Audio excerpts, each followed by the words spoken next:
and Dayo Sobowale is our Rise News analyst. He joins us now in the studio to take a look at the setting up of this 7-member committee, reviewing this alleged uneven disbursement of 483 billion naira by the Development Bank of Nigeria. Thank you for joining us, Mr. Sobowale. Good afternoon. It's a pleasure being here as usual. So what do you make of what we just witnessed, this uneven I appreciate disbursement? the concern of the legislators. But there's a saying that procrastination is the thief of time. This thing was put in motion in the 9th Assembly. There was a probe on it, and the report was given. This is the 10th Assembly, and they are redoing it again. And you see, the criteria for giving out the loans, according to DBN, were given to the DBN by the regulators of their industry. So it's not as if they are doing Father Christmas or distributing loans to anybody. But you see, I understand the concern of the legislators, but they are forgetting the topography of the country. They only look at the geopolitical arrangement, which is that is their own sector. But you see, they say Lagos had 57, Southwest has 47, or the South had more. But if you notice, when even this president came in, and they were talking of census and all that, he said there has been migration from rural areas to urban centers. People are running away from poverty and unemployment, and they are going to. Now, Lagos is the commercial capital of Nigeria. There are many factories in the South, Southwest, more than most of the other parts of the country. Because of this a trillion loan, must we restructure the geographical distribution or commercialization of our country? It's not possible. You see, I appreciate their concern. They are fighting for equity. But equity must be rooted, it cannot exist in a vacuum.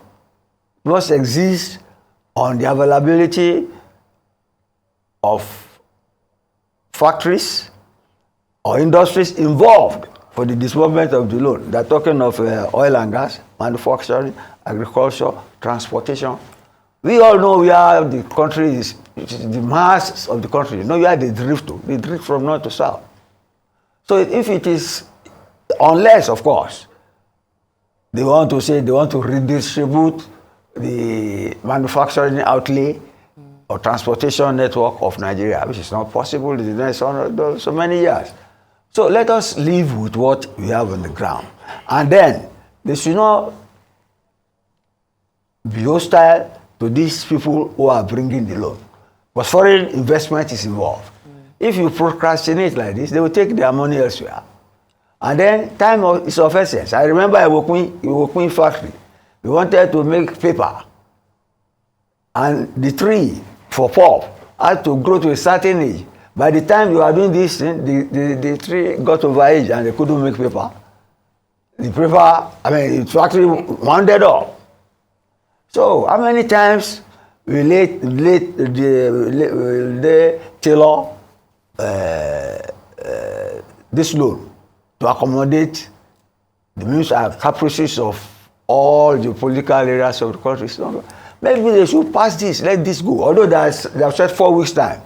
But I can bet my life in the 4 weeks' time, what they will call me to start another debate. Procrastination. More procrastination. Not you betting your life, please. Let's not risk it, please. We love you too much. But let's talk about, you know what, looking at this deliberation, the focus being on the huge disparity and the uneven distribution of these monies. You were trying to remember it, we're looking at 11% that went to the north, 47% that went to Lagos State alone, and then 57% which went to the Southwest, which was a lion's share.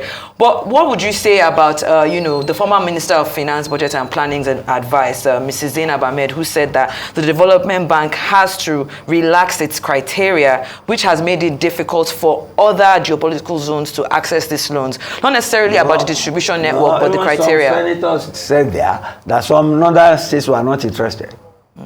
So it's a matter of priority. But you won't be interested in something if you don't have the capacity, you don't have the wherewithal, you don't have the parameters to participate in the competition, you won't be interested. You don't have to be forced to.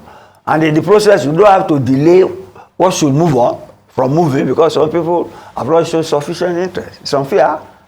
And it is creating a hostile investment climate that will make people shy away from Nigeria. That is against what this government says it is about.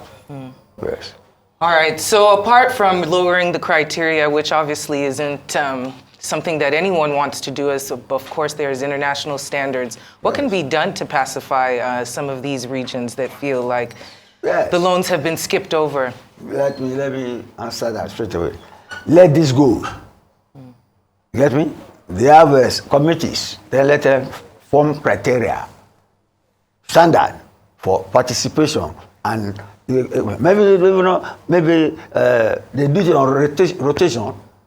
Maybe not 3 in the north, 3 in the south. They rotate it because loan requests will come in from time to time. So you achieve the equity. But I don't subscribe to delaying this one now. It's been delayed not 2 assemblies, and it's still on. Although 4 weeks time, hopefully in 4 weeks time, but I doubt it. But, there should be equity, all right, and fairness, but not at the expense of speed or delivery of what we want in terms of investment.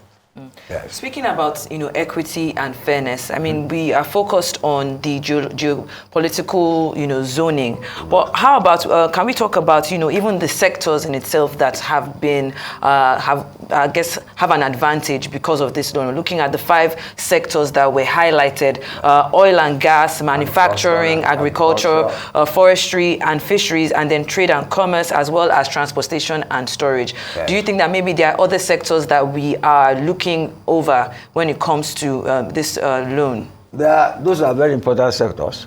They can zone them. The geographical proclivities or the resources in various parts of the country. The food bread basket of this country is the north, mechanized farming. Once it gets to agriculture, they should focus on other, so they get maximum benefits from that. If it is oil and gas, where the oil and gas, the southeast and all that. Transportation, which goes across. That is the real zoning.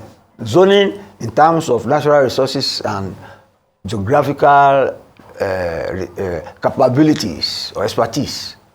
They can redraw that, but not reconsidering a loan from one assembly to the other in such a way that nothing moves. But that does not benefit anybody. And there's no way you can have 100% equity. Get me? Take some, lose some. But in terms of agriculture, geographical or resources specialization, you get me? They can make allocation or drop a list, a sequence, so that it goes round. So that they just look at that list, they know whose turn is next. Definitely. Instead of delaying the whole thing. Very well said.